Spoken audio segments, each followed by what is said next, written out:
सोच के देखिए, शेविंग हम रोजमर्रा की जिंदगी में इसे कितना मामूली समझते हैं, है ना? लेकिन क्या हो अगर कोई कहे कि ये साधारण सी क्रिया असल में हमारी पूरी सभ्यता, हमारी टेक्नोलॉजी और हमारे कल्चर के इतिहास का एक आईना है?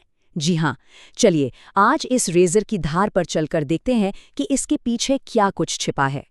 तो सबसे पहला और सबसे जरूरी सवाल, आखिर हमारे पूर्वज, जरा सोचिए, शार्क के दांत, चमक, पत्थर, यहाँ तक कि समुद्री सीपियों से शेव क्यों करते थे? मतलब क्या ये बस एक जरूरत थी या इसके पीछे कोई और भी वजह थी? ये सवाल ही असल में हमें आदिम औजारों से लेकर आज की आधुनिक तकनीक तक की एक कमाल की यात्रा पर ले जाता है। सच कहूं तो शेविंग की कहानी एक तरह से हमारी पूरी सभ्यता की कहानी है। ये हमारी यात्रा को दर्शाती है, स्वच्छता से लेकर सामाजिक स्थिति तक और प्रौद्योगिकी तक। सोचिए, एक रेजर सिर्फ एक उपकरण नहीं है, ये एक सांस्कृतिक कलाकृति है, एक ऐसी चीज जो इंसानियत के विकास को दिखाती है। ये बताती है कि हम पहले क्या थे और आज क्या बन गए हैं। ठीक है, तो आज हम अपनी चर्चा को इन 4 हिस्सों में बांटेंगे।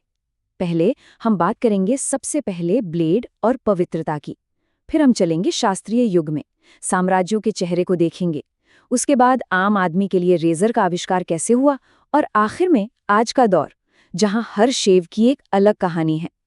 चलिए शुरुआत करते हैं, समय में थोड़ा पीछे चलते हैं और हम पहुंचते हैं पहले बड़े युग में। यहां हम देखेंगे कि शेविंग के सबसे शुरुआती रूप कैसे थे और उनके पीछे के मकसद, जो अक्सर काफी हैरान करने वाले होते थे। तो देखिए, प्रागैतिहासिक काल में शुरुआती इंसान वही इस्तेमाल करते थे जो उन्हें मिलता था। चमकमक पत्थर, शार्क के दांत और हाँ, ऑब्सीडियन जैसे प्राकृतिक रूप से तेज पत्थर। लेकिन सवाल फिर वही है, क्यों? खैर, इसके कारण बिल्कुल व्यवहारिक थे। पहला, स्वच्छता, यानी परजीवियों से बचना। दूसरा, कुछ अनुष्ठान, जनजातीय पहचान के लिए। और तीसरा, गर्म मौसम में जीवित रहना, बिल्कुल व्यवहारिक कारण। लेकिन फिर हम आते हैं प्राचीन मिस्र, और यहाँ अचानक से सब कुछ बदल जाता है। शेविंग अब सिर्फ जीवित रहने का उपकरण नहीं रहती, ये एक बहुत ही शक्तिशाली प्रतीक बन जाती है। असल में कहानी यहीं से बहुत ज़्यादा दिलचस्प हो जाती है। देखिए, मिस्र के लोग, ये लोग धातु विज्ञान में यानी मेटलर्जी में माहिर थे।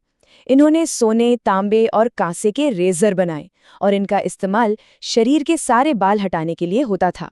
ये उनके लिए सिर्फ सफाई नहीं थी, नहीं, ये पवित्रता का प्रतीक था, और सबसे महत्वपूर्ण, ये एक धार्मिक भक्ति का प्रतीक था। खासकर जो पुजारी होते थे, उनके लिए तो ये एक जरूरी अनुष्ठान था, देवताओं के सामने शुद्ध होकर जाने का एक तरीका। और यही चीज बहुत दिलचस्प है। अगर उस वक्त की 2 बड़ी सभ्यताओं को देखें तो उनके आदर्श कितने अलग थे। एक तरफ मिस्र है, जहां क्लीन शेव होना पवित्रता की निशानी है, और दूसरी तरफ उनके पड़ोसी मेसोपोटामिया, वहां पर एक सजी सवरी दाढ़ी सामाजिक स्थिति और पुरुषत्व का प्रतीक मानी जाती थी। सोच के देखिए, एक ही समय, लेकिन सौंदर्य को लेकर बिल्कुल अलग सोच। चलिए अब आगे बढ़ते हैं ग्रीक और रोमन युग की तरफ। यहाँ पर ज्ञान, युद्ध और साम्राज्य, इन तीनों चीजों ने चेहरे के बालों को लेकर एक बड़ी ही दिलचस्प कश्मकश शुरू की। और यहाँ पर विचारों का एक सीधा टकराव देखने को मिलता है। प्राचीन ग्रीस में दाढ़ी मतलब ज्ञान, दाढ़ी मतलब पुरुषत्व, ये वहां के दार्शनिकों की पहचान थी। सुकरात या प्लेटो की कल्पना बिना दाढ़ी के करना भी मुश्किल है ना। वहीं दूसरी तरफ रोमन साम्राज्य में एक क्लीन शेव चेहरा, मतलब आप सभ्य हैं, अनुशासित हैं, एक अच्छे नागरिक हैं। तो सवाल उठता है कि ये इतना बड़ा बदलाव, ये बदलाव क्यों आया?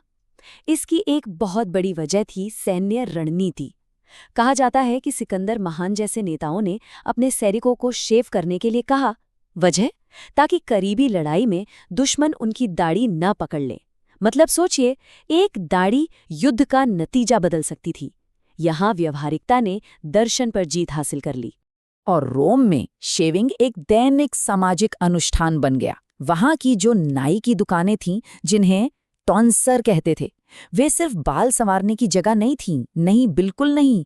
वे राजनीतिक चर्चाओं के केंद्र थे, सामाजिक मेलजोल के केंद्र थे, जहां खबरें और अफवाहें मिलती थीं। आप समझ लीजिए कि ये उस जमाने के सोशल मीडिया हब थे, जहां शहर की सारी खबरें मिलती थी। शेविंग का सांस्कृतिक महत्व। रोमन समाज में इतना गहरा था कि जब एक नौजवान लड़के की पहली शेव होती थी तो उसे एक बहुत बड़े संस्कार की तरह मनाया जाता था। वयस्कता में प्रवेश का एक अनुष्ठान, ये उसके लिए एक बहुत बड़ा दिन होता था, जो इस बात का प्रतीक था कि अब वो एक जिम्मेदार नागरिक बनने जा रहा है। चलिए अब एक लंबी छलांग लगाते हैं, मध्य युग से सीधे उस तकनीकी क्रांति तक जिसने शेविंग को हर घर तक पहुंचा दिया। मध्य युग में नाइयों की भूमिका खैर थोड़ी अजीब हो गई थी। वे बार्बर सर्जन बन गए थे, मतलब छोटी मोटी सर्जरी करना, दांत निकालना, ये काम भी वही करते थे। वो जो प्रसिद्ध लाल और सफ़ेद बार्बर पोल होता है ना, वो इसी दोहरी भूमिका का प्रतीक है, लाल रंग खून का और सफ़ेद रंग पट्टियों का। और उस वक्त जो औजार इस्तेमाल होता था, स्ट्रेट रेजर, वो बहुत बहुत खतरनाक था। उसको लगातार तेज करना पड़ता था, गहरे कट लगने का खतरा हमेशा रहता था और उसे आराम से इस्तेमाल करने के लिए काफ़ी कौशल चाहिए था। यही वजह थी कि शेविंग ज़्यादातर एक पेशेवर सेवा थी, कोई घर पर करने वाला काम नहीं। और फिर साल आया 1901 और अचानक सब कुछ बदल गया। एक आविष्कार ने व्यक्तिगत सौंदर्य की दुनिया को हमेशा के लिए बदल कर रख दिया। और ये क्रांतिकारी आविष्कार था सेफ्टी रेजर। इसे बनाया था किंग सी जिलेट ने। इसमें एक डिस्पोजेबल ब्लेड था और इस एक चीज ने शेविंग को सुरक्षित, आसान और हर किसी के लिए घर पर करने लायक बना दिया।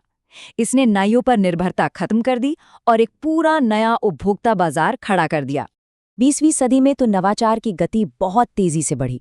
1901 में सेफ्टी रेजर आया, फिर प्रथम विश्व युद्ध के दौरान गैस मास्क के लिए क्लीन शेव जरूरी हो गया, तो सैनिकों में रोज शेविंग की आदत पड़ गई। 1960 के दशक में जंग प्रतिरोधी स्टेनलेस स्टील ब्लेड आ गए, जिससे ब्लेड ज्यादा चलने लगे। और 70 का दशक आते आते बाजार में मल्टी ब्लेड कार्ट्रिज सिस्टम भी आ गए। और ये सफर हमें ले आता है आज के दौर में, आधुनिक युग। यहाँ हम देखेंगे कि आजकल के रुझान क्या हैं और शेविंग के मायने अब कैसे बदल रहे हैं। आज का बाजार पूरी तरह से व्यक्तिगत पसंद पर चलता है। कार्ट्रिज रेजर हैं, इलेक्ट्रिक शेवर हैं, सेफ्टी रेजर का तो फिर से चलन बढ़ रहा है। और जो शौकीन हैं उनके लिए स्ट्रेट रेजर भी हैं। मतलब इतने विकल्प हैं कि हर किसी के लिए कुछ न कुछ है। और अब इस कहानी में एक नया मोड़ आ गया है, और वो है स्थिरता का। पर्यावरण को लेकर जागरूकता बढ़ रही है, इसीलिए दोबारा इस्तेमाल होने वाले मेटल रेजर्स और प्लास्टिक मुक्त विकल्पों का चलन भी बढ़ रहा है। यही तो खूबसूरती है। ये दिखाता है कि कैसे हमारे मूल्य हमेशा हमारे उपकरणों को आकार देते हैं। तो इस पूरी चर्चा का सार क्या है? यही कि रेजर का विकास असल में मानव प्रगति की एक बड़ी कहानी को दर्शाता है। एक उत्तरजीविता उपकरण से शुरू होकर आज ये व्यक्तिगत पहचान का एक बयान बन चुका है। चमक पत्थर से लेकर 5 ब्लेड तक, आखिरकार उपकरण तो बदल गया, लेकिन क्या वो मानवीय इच्छा जिससे ये पूरा करता है, सुंदर दिखने की, समाज में फिट होने की, खुद को व्यक्त करने की, क्या वो इच्छा कभी बदली है? इस सवाल पर जरूर सोचिएगा।